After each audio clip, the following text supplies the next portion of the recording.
vocês. Eu quero saber, vou deixar aqui uma enquete. Quem tá ficando doido com a quarentena?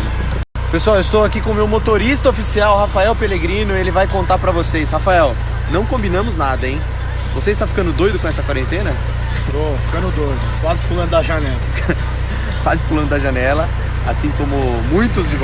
Aí, pessoal, eu não ia postar nada, porque eu não gosto de postar nada do meu cabelo, porque tem muita gente que não gosta do meu cabelo, muita gente que ama o meu cabelo. Mas esse ser humano aqui, ó, é quem cuida. E eu vou deixar o contato dele aqui pra você que gosta do meu cabelo. E que provavelmente vai cortar com o Júnior. Vou deixar o contato dele aqui. Você tá vendo que ele tá todo paramentado, já higienizou as mãos, né, Júnior? Tudo certinho. Tudo certinho. Ele tá cortando em casa pra justamente fazer com que você fique em casa. Pessoal, tem uma vantagem de cortar cabelo em casa, que você pode tomar o seu próprio café. Tranquilamente. Ju, que tipo de trampo você faz mais? Conta pro povo. Então, galerinha, meu nome é Júnior Veiga, como o Pedro falou. E o que está acontecendo? Não tá fácil para ninguém, né? Nesse momento a gente tem que ficar em casa mesmo, mas também não dá para ficar com o cabelo feio, nem precisando de uma ajudinha aí. O que eu resolvi fazer? Tem esse protocolo, né, de etiqueta, de higiene, que é o quê?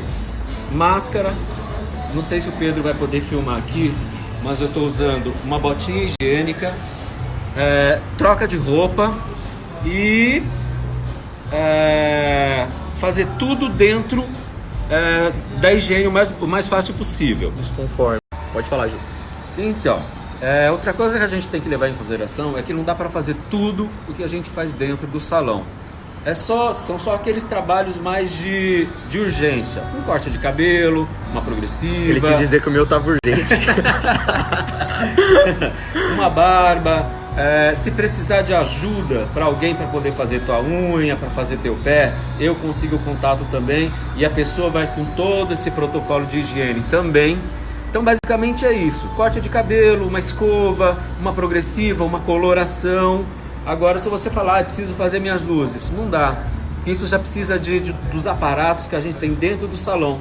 Então para fazer isso daqui, ainda mais assim, cara, na casa do Pedro, com essa vista, é maravilhoso. Então, gente, e ele tem uma simpatia surreal, né? Desde a primeira vez que a gente se encontrou. Pessoal, olha com quem eu estou, com esse ser humaninho agora. Hoje eu não vou sair dessa cadeira mais para coletar o meu teste de IgG e IgM para Covid. Pode furar? Pode furar. Muito boa tarde, senhoras e senhores. Vamos lá. Primeiramente eu queria dizer que meu cabelo ficou um luxo. Olha só. Segundamente, tomando meu chá. Vamos lá, sem brincadeiras agora, falar de um assunto sério, tá? Coronavírus. Bom, no mundo ideal, gente, seria totalmente fundamental, necessário, que todo mundo fizesse o teste para IgG, IgM, PCR, seja o que for, para coronavírus, tá? Que isso ia ajudar muito na epidemiologia do vírus, né? A gente conhecer como funciona ali realmente o número de casos, né? Porque pelo que vocês estão sentindo, não sei se vocês estão sentindo a mesma coisa que eu, existem muitos casos subdiagnosticados, né? No Brasil não tem só essa quantidade de casos não, tem muito mais. Então vamos lá, pessoal. O teste, então só para vocês entenderem mais ou menos, tá? Tem 3 tipos de teste. O primeiro teste é o PCR. O PCR é mais ou menos para a gente fazer um diagnóstico, tá? Se essa pessoa está ou não infectada com o vírus. Porque o teste de PCR ele não tem nada a ver com a produção de anticorpos, certo? A produção de anticorpos ela se inicia alguns dias depois no contato com o vírus, com o antígeno que a gente chama, tá, gente? E é aí que mora a parte interessante da coisa, tá? Depois que você já tem um contato, né, com o vírus, você começa a produzir alguns anticorpos. Um anticorpo, que é o primeiro, que a gente chama de IgM.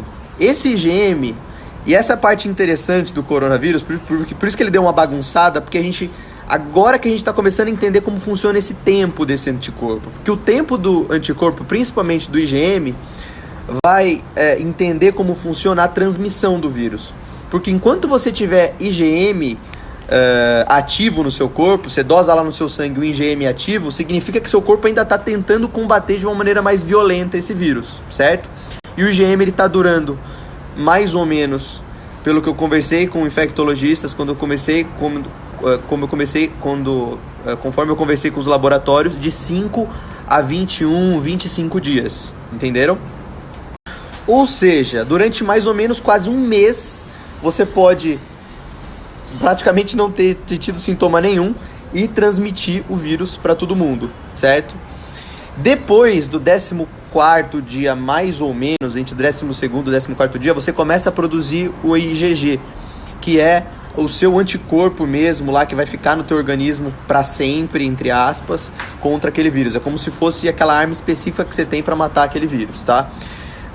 Depois disso, gente, quando o seu organismo já começa a produzir IgG, depois do 20º tanto dia lá, depois do 14º dia, mais ou menos, do coronavírus, o IgG ele dura para sempre no seu organismo. Então, tive que entrar que tá muito frio lá fora. Enfim, o IgG ele dura para sempre no seu organismo. Então, se você dosar daqui a um ano, ele também vai dar positivo. Então, se você tá querendo fazer um teste, né, para só ver se você teve o coronavírus e você não tá numa zona de risco, você não mora num epicentro, você não vai ter contato com pessoas com grupos de risco, espere um pouco para fazer o teste, porque lá na frente vai ser um teste igual qualquer um outro teste viral simples, vai ter em tudo quanto é lugar, vai ser muito mais acessível, inclusive em preço. E se você fizer agora nessas condições que eu expliquei, muito provavelmente você pode tirar um teste de uma pessoa que talvez realmente precise, né? Isso pode acabar influenciando negativamente aí no tratamento dessa pessoa, enfim, tá, gente? Então, por que eu fiz? Primeiro, num possível agente vetor, né, de contaminação. Entenderam, gente? Então, só para vocês entenderem um pouquinho aí como funciona, porque eu sei que tem muita gente, assim como eu, que também não entende. Eu estou no epicentro, que é São Paulo. Segundo, eu vou visitar pessoas, eu preciso ver pessoas que estão em grupo de risco. Terceiro, eu sou um agente da saúde, eu sou médico e logo menos eu vou começar a atender meus pacientes. E isso também implica... E não tem nada pior do que você ter dúvida de uma coisa e não entender como funciona, porque isso também gera mais ansiedade, gera mais medo e etc, etc. Tá? Eu acredito que muito provavelmente o próprio governo disponibilize alguns testes, ele faça algum tipo de campanha, tá? Então, óbvio, muitos pacientes, muitas pessoas que estão assistindo o vídeo falam: Pedro, eu não tenho condição de arcar com um teste que alguns convênios não cobrem. O que eu vou fazer? Segue as normas de saúde, segue as normas do Ministério de isolamento, de higienização, e espera os próximos capítulos, que é o que todo mundo está fazendo. Pedro, eu quero fazer o teste, eu preciso fazer o teste, porque se você mora num epicentro como São Paulo, numa zona de risco, se você vai encontrar pessoas com grupo de risco, se você teve sintomas há algum tempo atrás, tá, gente? Um monte de gente tá me perguntando: Pedro, onde você fez? Que laboratório você fez? Eu não conheço outros laboratórios ainda, então eu vou passar o contato só desse que eu conheço, que faça o IgG e o IgM. Se alguém tiver mais laboratórios depois, vocês vão me passando, tá? Para eu poder divulgar aqui. E vocês têm que entender também que quem faz diagnóstico, pelo amor de Deus, é o médico e não o laboratório.